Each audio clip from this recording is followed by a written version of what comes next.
Latest informative videos देखते रहने के लिए सब्सक्राइब करें टेक पॉइंट चैनल को और बेल आइकॉन को भी दबा दें। दोस्तों, गर्मी के मौसम में एसी की रिक्वायरमेंट बढ़ती ही जा रही है। हम लोग को देखने को मिल रहा है कि साल दर साल जैसे जैसे टेम्परेचर बढ़ रहा है वैसे वैसे एसी की डिमांड भी बढ़ रही है। ऐसे में हमें अक्सर देखने को मिलता है कि एसी जल जा रही है, एसी का आउटडोर यूनिट लग जा रहा है या एसी में आग लग जा रही है। ऐसे में एक बड़ी दिक्कत ये आती है कि एसी की पीसी भी जल जाती है। और जब हम लोग सर्विस सेंटर पे कंप्लेन करते हैं तो वहाँ का बंदा हमें बताता है कि इन्वर्टर एसी का पीसीबी रिपेयर नहीं हो सकता, वो आपको नया ही डलवाना पड़ेगा। दोस्तों, अगर इंडोर यूनिट की बात करें तो इसका पीसीबी लगभग 4000 रुपये तक का आता है, और अगर वहीं आउटडोर का आपका पीसीबी जल गया है तो वो 10 से 15,000 रुपये का मिलता है। दोस्तों, ये एक इन्वर्टर एसी है। इसका रिव्यू मैंने पहले भी अपने चैनल पे डाला हुआ था। मैं आपको दिखाना चाहता हूँ कि यहाँ पे मेरे इंडोर यूनिट का जो पीसीबी है जल गया है और उसे मैंने कैसे बिना रिप्लेस कराए कम से कम कीमत पे रिपेयर करवा लिया है।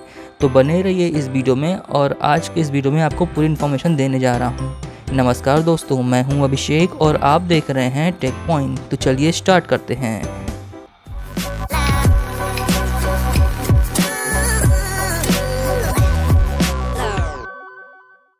तो दोस्तों, चलिए शुरुआत से मैं आपको सारी बातें समझाता हूँ कि ये प्रॉब्लम कैसे आई और इसका सॉल्यूशन मैंने कैसे निकाला। तो दोस्तों, हुआ क्या कि मेरे घर में जो इलेक्ट्रिसिटी आ रही थी वो अचानक फ्लक्चुएट करने लगी। उसमें करंट में अचानक कम ज़्यादा होने लगा था, जिसकी वजह से मेरी एसी में अचानक से दगने की आवाज़ आई।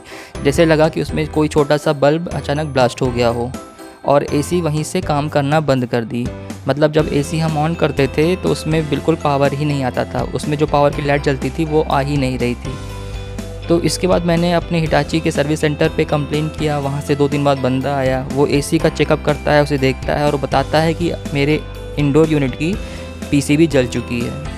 मैंने उनसे कहा कि इसको रिपेयर करने का खर्चा कितना आएगा, तो वो मुझे बताता है कि इन्वर्टर एसी की रिपेयरिंग नहीं होती। इन्वर्टर एसी में अगर पीसीबी जल जाता है तो वो बन नहीं पाता है, आपको नया पीसीबी ही डलवाना पड़ेगा।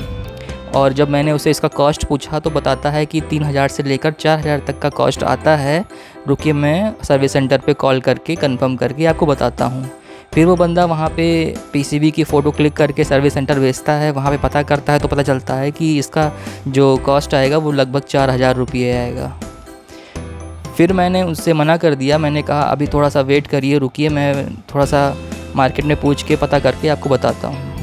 दोस्तों, मार्केट में मेरे कुछ जानने वाले थे जो एसी रिपेयर करते थे। वहाँ मैंने पढ़ा हुआ था कि पीसीबी रिपेयर होता है, तो मैंने उनको कॉल किया और उनसे मैंने सब पूरी कहानी बताई कि मेरा इन्वर्टर एसी है, हिटाची का है, और उसका पीसीबी जल गया है। भैया बोल रहे हैं कि रिपेयर नहीं हो सकता, तो क्या आप इसे रिपेयर कर सकते हैं, क्योंकि मैंने आपकी दुकान पर इसको लिखा हुआ पढ़ा था।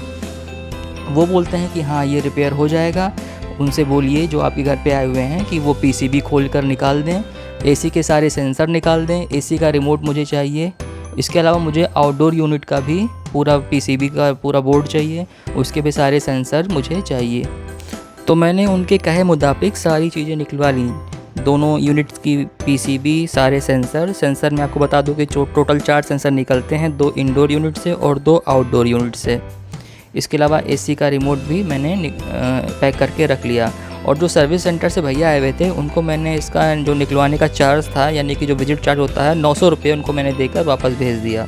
अब मैं सारा सामान लेकर जाता हूँ अपने मार्केट, जहाँ पे मैंने पीसीबी रिपेयरिंग की बात की थी। वहाँ पे मैं अपने रिपेयरिंग के लिए उनको देता हूँ। उन्होंने कहा कि इसका जो खर्चा आएगा लगभग 1000 से 2000 के बीच आएगा, आपका पीसीबी बिल्कुल नए की तरह हो जाएगा फिर से। तो मैं उनको सारी चीज़ें देकर चला आता हूँ और उन्होंने मुझसे इसको रिपेयर करने के लिए 2 दिन का समय मांगा।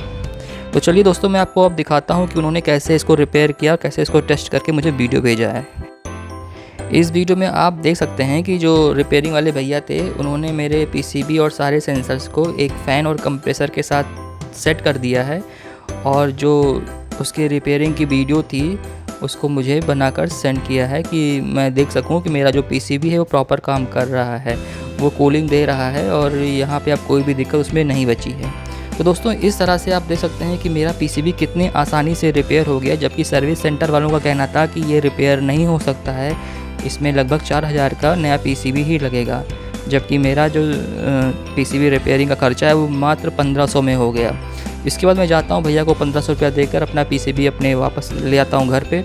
दूसरे मैंने एसी जो सर्विस करते हैं उनको मैंने कॉल किया, उनको मैंने बताया कि मेरा पीसीबी रिपेयर होके आया है और इसे अब मेरे इसमें इंडोर यूनिट और आउटडोर यूनिट में लगाना है। तो वो जो एसी सर्विस करने वाले भैया थे वो 700 पे इंडोर यूनिट और आउटडोर यूनिट में पीसीबी लगाने के लिए तैयार हो गए। उन्होंने पीसीबी लगाया और चेक किया तो पीसीबी बिल्कुल ठीक काम कर रही थी, वो बन चुकी थी। तो दोस्तों आपने देखा कि इस तरह से कितने आसानी से मेरी पीसीबी रिपेयर हो गई, जबकि सर्विस सेंटर कहना था कि वो रिपेयर नहीं हो सकती है। तो मैं आपसे यही कहना चाहूँगा कि जब भी आपकी एसी में कोई प्रॉब्लम आती है, ऐसी बड़ी दिक्कत आती है, इसमें बड़ा खर्चा लगने वाला है, तो आप एक बार बाहर मार्केट में भी बात कर सकते हैं। मैं आपको अगर कॉस्ट की बात करूं तो अगर मैं सर्विस सेंटर पे से कराता तो 4000 की मेरी एसी पूरी पीसीबी आती, 900 रुपया वो लेते उसको सर्विस चार्ज, तो 4000 प्लस 900 पूरे 4900 रुपये मेरे इस पर लग जाते। जबकि जब मैंने बाहर से कराया तो वहाँ पे मैंने 900 रुपया निकालने का खर्चा दिया, 1500 मैंने पीसीबी रिपेयरिंग के लिए दिया और दोबारा मैंने 700 रुपया उसको सेट करने के लिए दिया। तो दोस्तों इस तरह देख सकते हैं कि टोटल मेरा 3100 में काम बन गया, मेरे पूरे 1800 रुपये बच गए। तो इस तरीके से आप भी अपना पैसा बचा सकते हैं। अगर ऐसे कोई दिक्कत आती है तो उसे बाहर मार्केट में पता कर सकते हैं कि कम से कम कितने में ये रिपेयर हो सकता है। दोस्तों इस वीडियो में बस इतना ही। अगर आपको वीडियो अच्छी लगी हो तो प्लीज़ इसे लाइक करना ना भूलें और अपने दोस्तों में इसे शेयर ज़रूर करें।